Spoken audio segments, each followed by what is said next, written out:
मैं असंतुष्ट लोगों के रूप में नहीं, मैं इस निर्णय के विरुद्ध हूं जो टिकट बंटवारे में इस जिले में लिया गया। में एक ऐसे शख्स है कि जो किसी परिचय का मोहताज नहीं है, जिनका नाम है मधुकर राय जी, जो कि गरीबों का मसीहा कहे जाने वाले हैं और गरीबों का साथ देते हैं।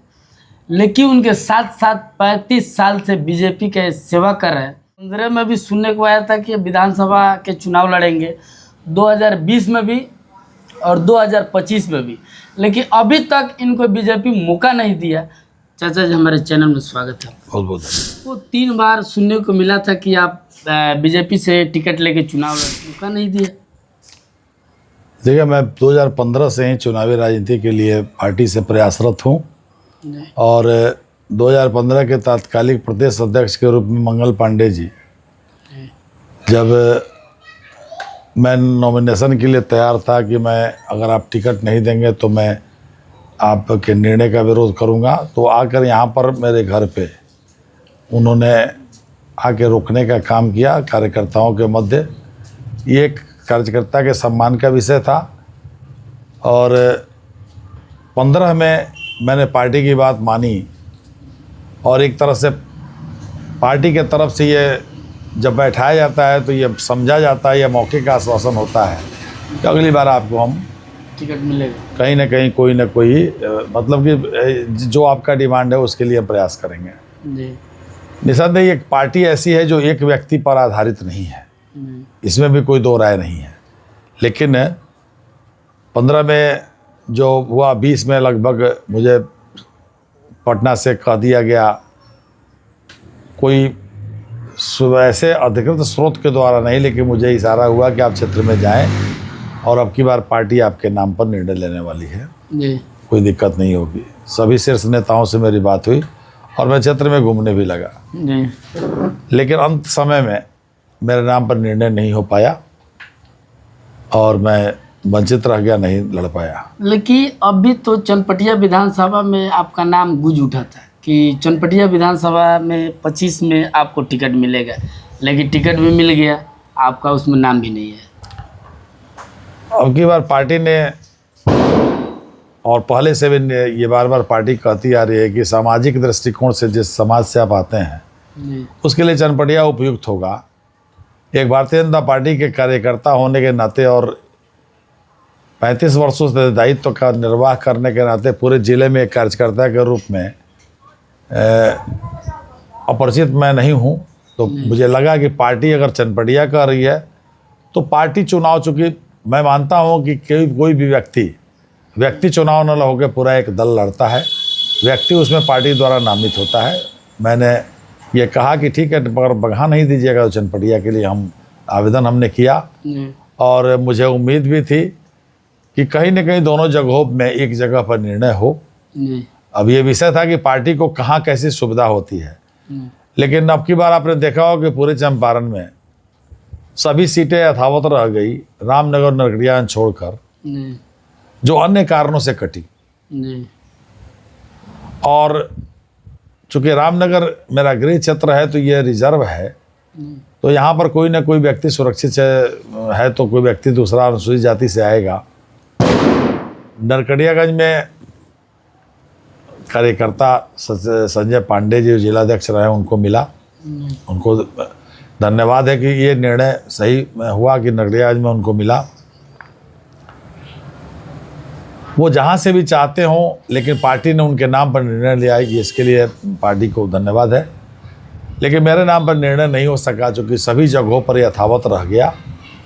और टिकट इसलिए कि लोगों में किसी कैंडिडेट के नाम पर विरोध हो या एंटी इनकम्बेंसी हो, इसलिए कटे। इससे ज़्यादा महत्व ये रखता है कि हम ये टिकट काट कर, ऐसा फील होता है तो ऐसे व्यक्ति को दें जिसके नाम पर विरोध नहीं हो।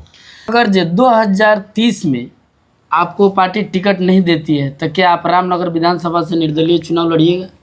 निसंदेह रामनगर विधानसभा मेरी जन्मभूमि है, मेरी कर्मभूमि है। और चूँकि रामनगर विधानसभा जब से मैं काम कर, उसके पहले माननीय चंद्रमोहन राय जी लड़ते आए और उसके बाद ये रिजर्व हो गया। पहली बार मेरे जीवन काल में माननीय चंद्रमोहन राय जी के बाद ये खाली होगा, तो अगर पार्टी मेरे नाम पर निर्णय लेगी, जी, जो जिन परिस्थितियों में अगर ऐसा हो कि अभी भी मेरी सामाजिक स्थिति वही है जिसका पार्टी बार बार काउंट करती है, तो लेगी तो बहुत बहुत धन्यवाद है कि पार्टी मुझे ये सम्मान देने का काम करे।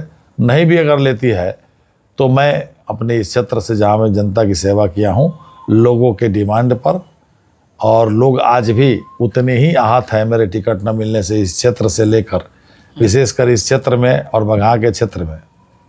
चनपटिया तो उस दृष्टिकोण से नहीं, लेकिन काम करने दृष्टिकोण से, चूँकि बगहा सांगठनिक जिला रहा तो दोनों जगह पर कार्यकर्ता कहीं न कहीं मायूस हैं, निराश हैं, तो मैं लड़ने का काम करूँगा। जी सर, एक चीज़ हम लोग देखते हैं, जैसे आप 35 साल से है, कोई 40 साल से है, लेकिन उन लोगों को पार्टी मौका नहीं देती है। लेकिन कोई 5 साल 7 साल 10 साल पहले आके बीजेपी में जुड़ गया है, उसको पार्टी क्यों मौका दे देती है? इसका जवाब तो बेहतर पार्टी को देना चाहिए। और ये सवाल हम लोग भी पूछते हैं पार्टी से कि आप विनेबल फैक्टर, जीतने वाला फैक्टर करके आप समाज के अन्य क्षेत्रों से आने वाले लोगों को उसी सामाजिक क्षेत्र के आधार पर वोट देते हैं, यदि टिकट दे देते हैं, और बाकी कार्यकर्ता जो जीवन खपाया रहता है, जो समर्पित है, जो जीत सकता है, जिसको आप मौका नहीं देते, जिससे कार्यकर्ताओं में वो सम्मान की भावना नहीं बन पाती है, आने वाले दिनों में ऐसे होता रहा तो फिर कार्यकर्ताओं में समर्पित लोगों की कमी होगी। और जिस तरह आप लाभ के दृष्टिकोण से चुनाव जीतने का एंगल खोजेंगे, उसी तरह कार्यकर्ता भी जहां लाभ मिलेगा जाएगा। और यही स्थिति है कि आपने देखा होगा कि अब राजनीतिक दलों में अंत के समय में जिसको जहां लाभ मिल रहा, अगर टिकट नहीं मिला वहीं चला गया। मैं एग्जाम्पल दूं एक, कि अभी सुबोध पासवान और ये नंदकिशोर राम सभी दल में थे जी। सुबोध पासवान पुराने कार्यकर्ता है, शुरू से ही राजनीतिक दृष्टिकोण से सक्रिय रहे, भले दूसरे दलों से भी लड़ते रहे, निर्दलीय भी लड़ते रहे। अब की बार कुछ दिनों से थे पार्टी में ही, तो लगता था कि शायद पार्टी उनको मौका देगी। तो ऐसे लोग जैसे ही उनका टिकट नहीं मिला वो राजद से आ गए। अब कहीं दल अच्छा होता है तो कैंडिडेट पर प्रश्न उठते हैं, कहीं पर कैंडिडेट अच्छा होता है तो दल पर प्रश्न उठने लगता है। अच्छा सर, बीजेपी एक चीज़ और बोलती है कि हम जाति पार्टी धर्म देख के टिकट नहीं देते, लेकिन हम लोग को देखने में तो लगता है कि सबसे अधिक जाति पार्टी और धर्म देख के ही टिकट देती है बीजेपी। सब दल करते हैं, कोई ज़्यादा करता है, कोई कम करता है। जीतने के लिए सामाजिक समीकरण के नाम पर बीजेपी भी करती है, और सामने महागठबंधन हो तो जाति आधारित है ही, उसका स्ट्रेंथ ही जाति पर है। हम सामाजिक समीकरण के नाम पर, सामाजिक प्रतिनिधित्व के नाम पर जातियों को देख के करते हैं, जिसके बहुत सारे मानदंड हैं, लेकिन जातियां सभी में देखी जाती हैं। लेकिन चंपारण की जहाँ तक आप बात करेंगे तो महज चंपारण की बात करें तो चंपारण की उपलब्धि अगर कहें तो इतना ही कहेंगे कि चंपारण से प्रदेश अध्यक्ष हुए, चंपारण से डिप्टी सीएम हुई, चंपारण से केंद्रीय राज्य मंत्री हुए। अगर आप उपलब्धि कहेंगे तो यही 3 उपलब्धियां मैं मानूंगा, जिसको पार्टी की उपलब्धि माने या किसी व्यक्ति की उपलब्धि माने, उनको जैसे रूप में लेना है। बाकी सारे काम पुल, सड़क, रेलवे किसी एक व्यक्ति के प्रयास से नहीं, ये सरकार के कमिटमेंट के, समर्पण के हिसाब से एक गुड गवर्नेंस का हिस्सा है जो ये सारे काम हुए। और जब आपको पार्टी का कोई मंत्री या अमित शाह जी या नरेंद्र मोदी जी और आपके पास कॉल करते हैं कि आप पार्टी के लिए घूमिए क्षेत्र में, तो क्या आप घूमिएगा? अगर पार्टी का शीर्ष नेतृत्व तो मुझे ये आश्वासन देता है कि आप पार्टी के लिए घूमें। देखिए, पार्टी के लिए, पार्टी तो मैं मानता हूँ कि सबका है, और पार्टी मैंने कोई छोड़ी थोड़े है, और पार्टी को मैं क्यों छोड़ूंगा? पार्टी मेरी विचारधारा है। तो अगर निर्देश कहीं से अगर ऐसा होता है, जैसा कि आपने प्रश्न पूछा काम करने का जिस स्तर से, तो आश्वासन भी वैसा ही मिलना चाहिए। मैं आश्वासनों के बगैर, मैं असंतुष्ट लोगों के रूप में नहीं, मैं इस निर्णय के विरुद्ध हूँ जो टिकट बंटवारे में इस जिले में लिया गया है।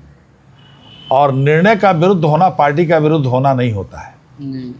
कोई निर्णय अगर पार्टी से गलत हो जाए तो उसका समर्थन करके खड़ा हुआ जा सकता है। मैं पिछले 3 बार से उस निर्णय के गलत होते हुए भी मैं उसका साथ दे रहा हूँ। लेकिन बार बार निर्णय गलत होंगे, इससे ज़्यादा मुझे लगता है कि बार बार गलत निर्णय लिए जा रहे हैं। तो ऐसे निर्णय के साथ खड़ा होना थोड़ा मुश्किल लगता है। रही बात कि मैं दल के साथ के विरुद्ध में तो खड़ा नहीं हूँ, जी मैं अपनी बात कर रहा हूँ कि मेरे दृष्टिकोण से ये होना चाहिए। और अगर कोई व्यक्ति अगर ऐसा समझता है जी कि वो ज़्यादा सही है और उसने अपनी भूमिका ज़्यादा सही अगर की है, तो कम से कम और लोगों के सेंटिमेंट का ख्याल रखे। चूँकि कंट्रीब्यूशन के लिहाज से इन सारे लोगों से हम कहीं भी कम नहीं हैं, जी मेरा अपना मानना है। तो आपका जो बिहेवियर है, व्यवहार है, वो एक दल के सम्मानित व्यक्ति की तरह न होकर कहीं लगता है कि ये गिरोह आपने बना दिया है, आप उसके सरदार बन बैठे हैं। आपके प्रति जो निष्ठावान होगा उसी के प्रति आप निष्ठावान होंगे या उसे कुछ देना होगा, देंगे। आपने भारतीय जनता पार्टी को चंद लोगों ने अपनी परिसंपत्ति बना दिया है। इनके बातों से आप कितना सहमत है, एक बार कमेंट बॉक्स में बताइए। फिर हम मिलते हैं अगले वीडियो में। अभी तक के लिए जय हिंद।